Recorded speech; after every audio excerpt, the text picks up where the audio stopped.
Hello everyone, welcome to TechBrain. My name is Sam, and in this video, I will show you how to check your mouse DPI in Windows 10 or 11. Start by opening your search bar. Type mouse into the search bar and press enter. Click on mouse settings from the search results.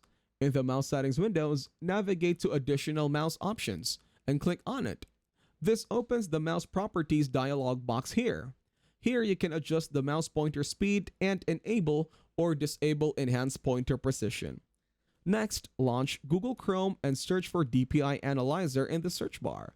Choose a DPI Analyzer tool from the search results and click on it to open the website. Once the DPI Analyzer website loads, scroll down to locate the target box. Enter the number 1 into the target box and ensure you have a ruler handy next to your mouse. Click on the red circle and move your mouse exactly 1 inch on the ruler. As you move the mouse, note the actual DPI displayed on the DPI Analyzer website to determine your mouse DPI accurately. That is it. Thank you very much for watching.